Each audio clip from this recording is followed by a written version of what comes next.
Assalamualaikum. Di video kali ini aku bakalan sharing tentang serba-serbi pengalaman kita saat membeli sebuah tempat tinggal. Aku udah catat di sini kisi-kisi, kata nggak sih? Kisi-kisinya apa aja yang mau aku sampaikan, karena suka ngelantur kalau nggak dicatat ya. Jadi kita catat. Pertama, langsung aja yang pertama. Kapan akhirnya kita memutuskan untuk membeli sebuah tempat tinggal? Awalnya adalah ketika kita sudah memutuskan untuk menetap di suatu daerah. Nah, berhubung kita sudah memutuskan untuk menetap di kota Sukabumi, akhirnya kita memutuskan untuk membeli tempat tinggal di kota Sukabumi. Jadi buat teman-teman yang misalkan belum memutuskan untuk tinggal di kota mana atau di daerah mana, saran aku sih kalau boleh jangan buru-buru untuk memutuskan membeli sebuah tempat tinggal. Santai aja dulu, ngontrak-kontrak dulu kayak kita.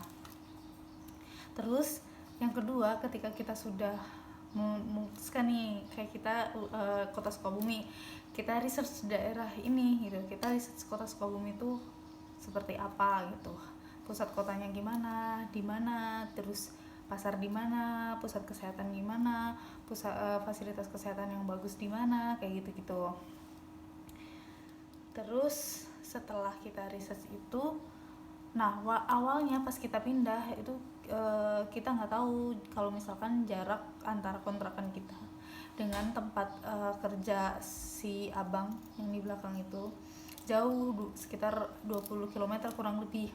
Nah, akhirnya kita mencari tempat tinggal selanjutnya yang akan kita beli itu lebih dekat dengan tempat tinggal. Nah, karena fix tuh ya kita harus mencari yang mendekati tempat kerjanya. Yang pertama yang kita lakukan sebelum membeli tempat tinggal adalah membatasi, kita mau cari maksimal berapa kilometer dari tempat kerja. Kalau misalkan sudah membatasi itu, baru kita cari tuh tempat tinggal yang dijual dengan batas maksimal jarak segitu. Misalkan waktu itu kita set 10 km, ya udah cari rumah-rumah yang dijual di 10 km dari tempat kerjanya.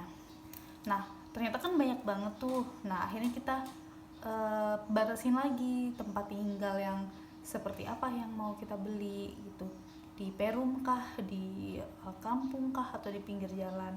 Nah, berhubung istrinya tidak suka keramaian, akhirnya memutuskan untuk membeli tempat tinggal di Perum Cluster kebetulan yang kita pilih. Jadi biasanya kalau Perum Cluster itu tidak terlalu banyak. Di sini aja nih warganya cuman 40 keluarga, 40 keluarga aja di sini, itu sekitar 40 keluarga aja gitu. Jadi nggak terlalu banyak gitu. Biasanya kalau cluster gitu. Sekarang kan perumahan kan banyak sekali ya, ada ya macam-macam. Kalau misalkan secara harga itu tuh dia dibagi menjadi dua. Ini aku akhirnya kan kita memutuskan untuk membeli Perum, jadi aku lebih fokus untuk menceritakan tentang pengalaman kita di Perum gitu ya. Nah, Perum itu kalau secara harga ada dua tuh, subsidi dan komersil. Nah, kita pernah mensurvei, kita kan membatasi si Perum, akhirnya kan si Perum yang 10 km dari tempat kerja itu. Nah, setelah mendapat beberapa referensi, ada yang subsidi juga, ada yang komersil juga. Terus kita datengin satu-satu, kita survei ke lokasinya satu-satu. Ada beberapa yang cocok, ada yang beberapa yang nggak cocok. Yang nggak cocok ya udah langsung out of list gitu. Nah, cuman sekitar 3 atau 4 Perum yang akhirnya kita sepakati gitu. Kalau yang subsidi itu termasuk yang out of list karena kecil banget. Terus Perumnya tuh udah gede banget gitu. Terus ya akhirnya kita fokus ke komersil ya kan. Nah, Tapi aku punya cerita menarik yang tentang subsidi itu, tapi nanti di belakang. Nah, setelah kita udah fokus nih ke komersil, ke perum komersil gitu, udah semakin mengerucut kan keputusan untuk membeli sebuah tempat tinggal ini, perum komersil. Nah, di situ ada list, ada price listnya, kita mau cash kalau cash harganya sekian gitu, kalau kredit harganya tergantung yang mau kita ambil berapa tahun, 5 tahun, 10 tahun, 15 tahun. Nah, itu tuh akan menawarkan harga yang berbeda-beda gitu. Biasanya yang dicantumkan, yang di price list yang dikasih sama pihak marketing perumnya itu, dia adalah dari harga dari bank dimana dia punya kerjasama. Biasanya suatu perum itu dia punya kerjasama dengan bank tertentu. Nah, itu mereka biasanya offer dari harga bank itu, cicilannya itu per bulannya. Nah, tapi dalam satu developer itu dia nggak cuma bekerja sama dengan satu bank aja, dia bisa bekerja sama dengan banyak sekali bank, bahkan semua bank yang ada di Indonesia juga dia bisa bekerja sama gitu seharusnya, kalau punya waktu buat ngurusnya. Nah,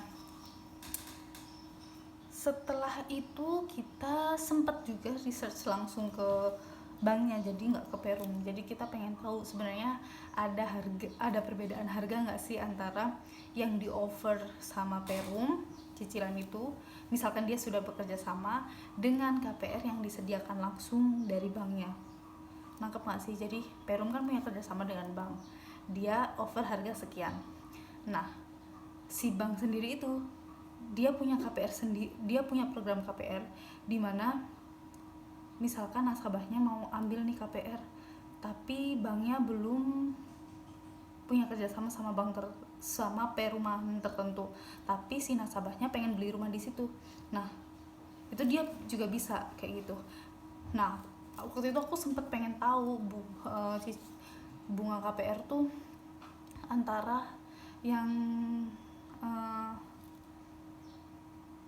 yang udah kerjasama dengan yang tidak kerjasama itu sama apa enggak sih. Ternyata sama. Yang ngebedain adalah kayak biaya provisi administrasinya gitulah istilahnya, kayak gitu, dan pajak, terus insurance yang kayak gitu-gitu tuh sebenarnya yang berbeda. Tapi kalau misalkan bunga tahunannya yang kerjasama dan tidak kerjasama itu sama sih dari 3 bank yang kita survei. Aku sempet ke BCA, Mandiri, BRI, dan ternyata emang sama bunganya tuh. Nah, setelah itu kita tentuin, setelah kita udah dapet nih list perumnya yang pengen kita tinggalin gitu. Setelah itu kita tentuin budget kita punya uang muka berapa. Yang pertama, kita punya uang muka berapa, itu kayak fresh money kita berapa, kita punya cash berapa, terus kita mampu untuk nyicil bulanannya berapa. Udah sih 2 ini. Oh, sama uang untuk bangun-bangun setelah rumah jadi dari perumnya, karena biasanya kan nggak pakai dapur, nggak pakai kanopi gitu-gitu. Nah, uang setelah bangun ini juga harus disiapin karena ini lumayan banget gitu. Nah, aku jelasin dulu yang pertama. Biasanya bank itu ngasih 10-15% uang muka yang harus dibayar gitu, baru dia bisa ngasih pinjaman. Itu sepengalaman kita dari survei ya. Kalau misalkan ada yang enggak sama sekali, enggak ngasih uang muka sama sekali, ya bisa sih, paling itu dipinjemin developernya dulu kali ya. Ya. Kalau misalkan kayak ada orang yang enggak bayar uang muka tapi dia ke banknya, itu 15% itu dibayarin developernya dulu kali ya. Ya mungkin seperti itu sih, soalnya ada juga yang nggak bayar uang muka, jadinya pinjamannya full total gitu. Tapi setahu kita ya, yang masuk ke banknya itu harus 15%. Jadi misalkan nih lu mau minjem 300 juta, nah 15%-nya itu harus lu bayar sendiri, 85%-nya baru bank pinjemin, biasanya seperti itu. Nah kalau misalkan ada yang full, oh kita nggak bisa nih, nggak punya uang buat bayar DP, nah biasanya ada developer yang mau bantu kayak gini. Salah satunya dia yang mau minjemin duitnya 15%, atau enggak dia mau merekayasa value-nya, ya sih, merekayasa, jadi naikin harganya, jadi seolah-olah dia udah bayar 15%-nya gitu. Jadi dinaikin harganya seolah-olah dia udah bayar, tinggal lu minjemin segini. Misalkan harganya itu kan 300 juta misalkan. Nah, supaya bank mau minjemin 300 juta, ini lu naikin, lu tambahin 15%. Jadi sekitar 350 jutanya itu, sekitar itulah. Nah, lu upsize ke situ harga rumah lu, padahal harganya nggak segitu, ngerti nggak sih? Nah ini kayak rekayasa itu dari developernya, kayak gitu. Nah yang kedua, cicilan. Misalkan penghasilan kalian 15 juta per bulan. Nah 15 juta itu biasanya si bank akan ngambil maksimalnya 50% dari penghasilan kita buat nyicil rumah. Jadi kalau misalkan penghasilan kamu 15 juta, oh lu bisa nyicil sampai 7,5 juta. Kalau penghasilan kita 10 juta misalkan, maksimal 5 juta. Lah gimana kalau misalkan kita pengen nyicil 10 juta biar cepet, tapi penghasilannya nggak nyampe 20 juta? Gimana caranya? Yaitu nambahin uang muka, jadi mengurangi pinjaman gitu. Itu yang kedua ya, ini mesti disiapin. Jadi kayak untuk ini bulanan itu biasanya kita yang makanya kumpulin slip gaji sama surat keterangan kontrak kerja gitu-gitu, supaya tahu nih si bank bisa memverifikasi. Bahkan dia minta nomor telepon si bos buat memverifikasi gitu kan, ini orang beneran bekerja di situ dengan penghasilan yang tertera di situ gitu. Jadi kayak aman nih, si bank mau ngasih pinjem, soalnya nih beneran nih dia punya duit segini gitu per bulannya. Nah itu. Terus yang ketiga, ini untuk bangun setelah rumah jadi. Biasanya kan setelah pembangunan di Peru, misalkan 3 bulan rumah jadi, nah lu masih perlu untuk nutup yang belakang, bikin dapur, bikin parkiran motor, parkiran mobil, itu kan mesti dikasih kanopi tuh. Nah itu tuh lumayan sih, kemarin kita habis untuk ngebikin itu habis sekitar kurang lebih 50 juta. Itu termasuk murah sih kemarin kita. Itu udah sama material, udah sama tukang, udah semuanya. Itu segitu gitu. Terus itu masalah uang gitu. Setelah kita udah menentukan mau dicicil berapa lama, kemarin itu kita sempet yang akhirnya dapat KPR bank dengan bunga yang paling tinggi dari bank-bank yang kita survei. Karena pertama kita ngotot untuk bisa nyicilnya 5 tahun aja, dan itu cuma satu bank yang bisa mau buat ngasih pinjaman rumah dicicil 5 tahun. Iya, cuma BRI. Tapi bunganya kita ambil bunga flat 5 tahun, jadi cicilan gak akan berubah. Bunga itu ada yang flat, ada yang float, jadi dia mengikuti suku bunga. Nah biasanya dari yang ini flat itu cicilannya emang agak besar, karena dari awal ya udah segitu aja gitu kan, ketimbang yang float itu kalau misalkan kita ngikutin di awal kelihatannya kecil, tapi ternyata gede juga pas di total gitu. Karena semakin ke belakang semakin nambah cicilannya. Nah itu yang float gitu. Sebenarnya kalau ditanyain apa nggak sayang gitu kan, KPR kan riba gitu-gitu dan sebagainya. Sebenarnya ya sayang, kita juga mikirin dosa juga, makanya kita nggak pengen kredit lama-lama, ngotot 5 tahun tuh ya karena supaya nggak dosa lama-lama.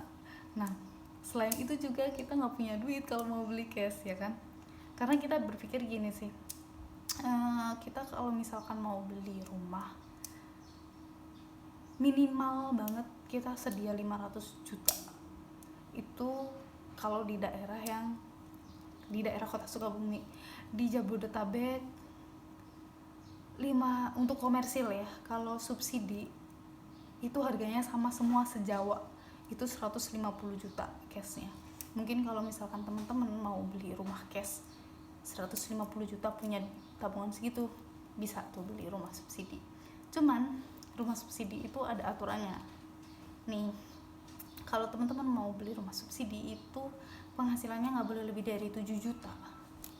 Karena kalau misalkan teman-teman punya penghasilan lebih dari 7 juta tapi ngambil rumah subsidi, maka seharusnya kalian mengambil hak orang yang seharusnya menerima subsidi. Ngerti gak sih? Gitulah pokoknya. Nah, balik lagi ke perumahan komersil, sedia minimal 500 juta karena kita nggak punya, dan kita berpikir kalau misalkan kita beli, kita tunda nih sampai kita punya tabungan 500 juta. Nanti pas kita udah punya tabungan 500 juta, itu rumah udah nggak 500 juta lagi harganya. Karena kalau kita lihat nih ya, brosur dari tahun ke tahun, kenaikan harga rumah tuh sampai lebih dari 10%-nya. Jadi rumah aku yang sekarang yang aku beli dengan harga 300 jutaan, dia udah hampir 400 jutaan. Jadi aku beli rumah tuh 330 kalau nggak salah, base-nya itu 330. Iya deh, 330. Soalnya terakhir itu pokoknya dia naik 40 juta gitu dari yang sekarang. Lumayan murah sih rumah ini, dan ini di pinggiran kota banget gitu, tapi lumayan untuk akses ke kotanya gampang gitu. Nah, setelah kita udah nentuin itu list rumah, terus habis itu kita menentukan cicilan. Kalau misalkan di Perum ini kita nyicilnya segini, kalau di Perum ini kita nyicilnya segini, gitu-gitu. Kita sampai bikin tuh tabel perbandingannya. Terus kalau misalkan di Perum ini kita bayar uang muka segini, kalau di Perum ini kita bayar uang muka segini, itu tuh benar-benar kita bikin listnya. Terus abis itu kita juga fasilitas kesehatan kalau kesini itu sejauh ini, kalau fasilitas umum segini, kalau ke kota segini. Nah, itu kita juga pikirkan. Sekolah juga kita pikirkan. Pokoknya emang harus sedetail itu ya. Jadi nggak asal ini dekat tempat kerja udah. Tapi teman-teman juga harus memikirkan fasilitas kesehatan, itu penting banget. Kedua, sekolah anak, kecuali kalau misalkan mau free child ya, no comment. Lanjut kita. Nah, setelah itu dari list-list itu udah kita compare, kira-kira kita yang paling mampu yang mana, akhirnya jatuh ke rumah yang ini gitu. Nah, peraturan Perum itu berbeda-beda. Ada yang nggak boleh diubah desainnya sampai cicilan lunas. Kalau misalkan diubah desainnya nanti dia kena denda, itu juga ada. Tapi di Perum kita bebas. Terus ada yang misalkan nih booking fee 2 juta terus lu nggak jadi beli, booking fee-nya hangus, ada. Nah, di kita nggak ada. Kok aku jadi kayak marketing Perum ini ya, intinya kayak gitu. Maksudnya Perum itu aturannya berbeda-beda. Nah, intinya sih segitu. Ketika kalian mau membeli sebuah tempat tinggal, pikirkan ke depannya, karena membeli tempat tinggal itu bukan hanya membeli rumah, tapi kalian membeli kehidupan kalian. The rest of your life itu bakalan di situ, dan generasi kalian akan bertumbuh dan berkembang di situ. Jadi pastikan kalian memilih rumah dengan lingkungan yang baik gitu. Mungkin itu saja dari aku. Terima kasih sudah menonton. Next mungkin kalau misalkan ada question and answer, nanti aku bikin video lagi part 2 nya untuk yang tanya-tanya. Tapi kalau nggak ada ya udah, lu siapa yang mau nanyain. Udah, thank you, bye bye, assalamualaikum.